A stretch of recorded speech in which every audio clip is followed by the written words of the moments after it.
how's it going? And today I wanted to talk to you guys about something really awesome, and that is the one. You know that first picture that you take that just makes you be like, oh my gosh, I think I could do this full time, and I really love it. For me, it was one particular picture that had to do with this Pokeball that I got. I'm a huge Pokemon fan, and I really loved it, and I just happened to see it sitting on my desk, and the way my lights were hitting it, and I was like, you know what?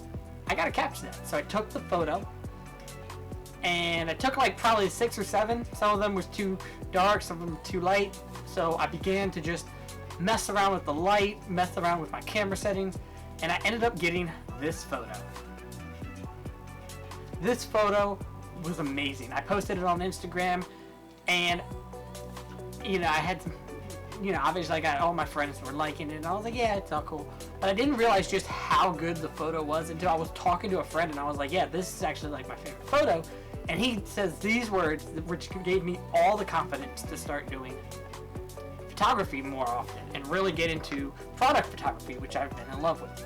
He said, you took that photo? I thought you got that out of a magazine. And whether it's really that good or not, just hearing someone that I've known my whole life, but never really in the entertainment part of my life, like with the photography and videography, it gave me all the hope, like, wow, someone outside who has no reason to lie to me about it said they liked my photo and thought it could be in a magazine. And then I took a couple other photos, did a couple shoots with a friend, took this photo here, which is a picture of my friend and his new electric bike by Segway. And it was awesome, and I had so much fun. But then I got to thinking, like, what about photos? Like, what about photos? What about our favorite movies? Is it that we truly do love about them? And that's when I realized it's the story behind them. Whether you know the story of how that photo came to be, or you've made up the story of how that came to be, the mystery and the story drives everything. Think to your favorite movie, like your absolute favorite movie. Now, you know the story and the plot, but I want you to take a second to also think about how the lighting works, the sound. So you hear, like, not just the voices, but like the background sound. Maybe if it's by the water, you hear ocean, a nice cool breeze. The angle of the camera. Is the camera shaking a little bit, making things, feel uncomfortable? Is the sound making you feel uncomfortable? All these things play in, and I just want to start sharing this because I've seen a lot of friends who own like small businesses, and they were like, well, I'll get into this YouTube and the Instagram world in order to promote my business. But then their videos, when they're doing it, there's no story to it. They're just like, this is my product. I hope you like it. If you want it, go to my website and give me your money. There's no story behind it. There's no feeling behind it. There's no cool lighting. Nothing to really catch your attention. So I wanted to take a second to start addressing those people and really give you guys a way to expand your horizon. Your horizon. Expand that horizon of yours all the time. The lighting, the sound, and even the camera angle, it's all things we have to think about when we're doing photos or doing a movie or any type like that. We have to really think about those type of things.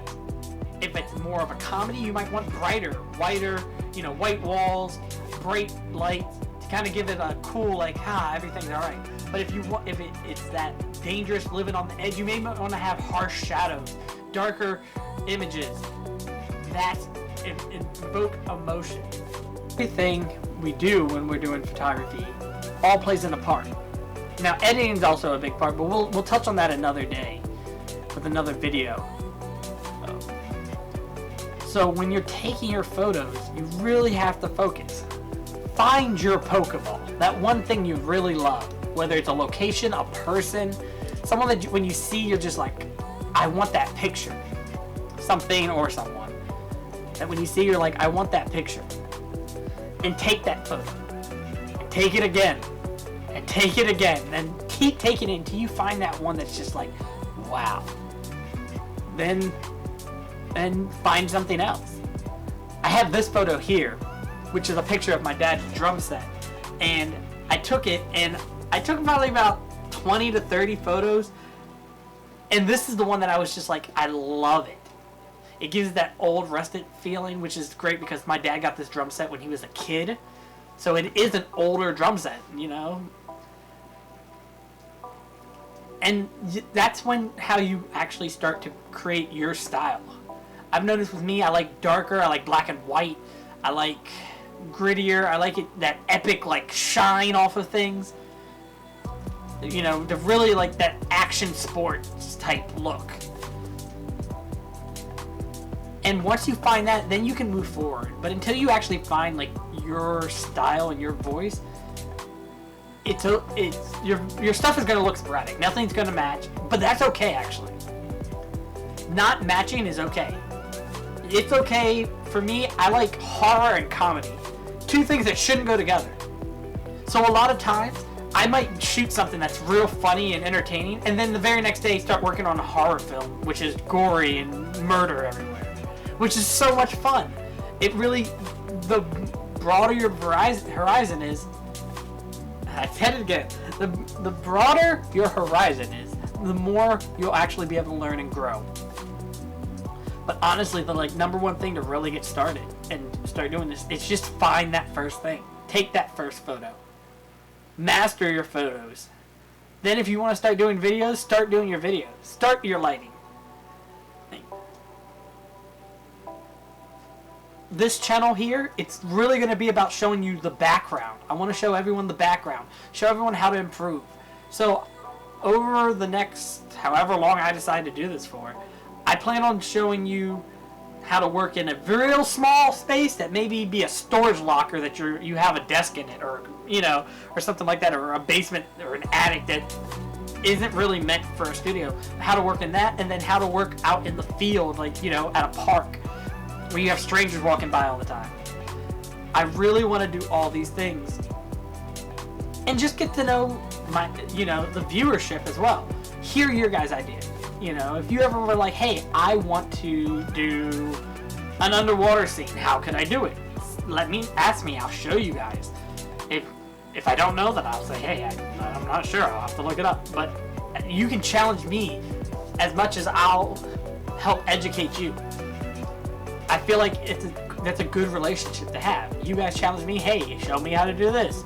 Hey, how about car photography?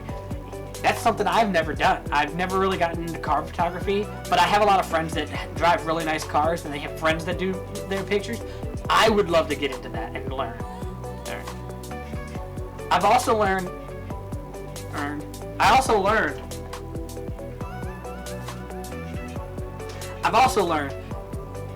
Sometimes we don't really know things as much. I've grown up in the state of Maryland my entire life. I'm now 27 years old, and I just realized we had waterfalls in it. And then on top of that, so I Googled the waterfall, and I got an article talking about the 12 most beautiful waterfalls, which means there's more than 12 waterfalls in it. And I'm like, what on earth? So get out and explore. Go hiking on paths. Research your town, because I guarantee there's things about your city that you don't know, and you can go shoot and document and really create an awesome environment. Me growing up in Maryland, it's right outside DC. Everything's politics around here. Politics, construction, that's it. But I also realize there's a huge market for film and photography. Like, it may be more corporate, like shooting, a press conference or setting up for a convention, or maybe even taking photos for someone who has a lawn business. I remember I got asked, hey, would you take pictures of the lawns after I cut them? And I was like, sure. Real estate is huge out here. Get in touch with your real estate options. Find multiple layers to the entertainment that you want to do, and do it. Because at the end of the day, creativity is the key to all business. And if they don't have a storyteller to help them in business, it's going to make things worse for them. You're going to get those bland flyers of the guy just standing in front of a bookshelf, and it's like, this could have been so much more creative that would really catch the outside world eye and put you above the rest. So So if you're a business person, look for that creative person. That guy that you know that takes photos and shoots videos, look for him. Talk to him. He's going to help you create a cool entertainment advertisement platform. And if you do advertising and entertainment videos and photography, look for that business person, because I guarantee they don't understand. I had a friend, he loved business, and you'll see him on this channel here and there, but he used to tell me, being creative doesn't matter, I don't need to do it, I'll pay someone else. And over the last probably year, he has started to realize creativity is fun and it's really important, and I'm starting to understand the concept of storytelling and how much of a draw that is. I really just want to say thank you guys for coming and watching. Press the like button. It would be really appreciated, and I would really enjoy it. And I will talk to you next time.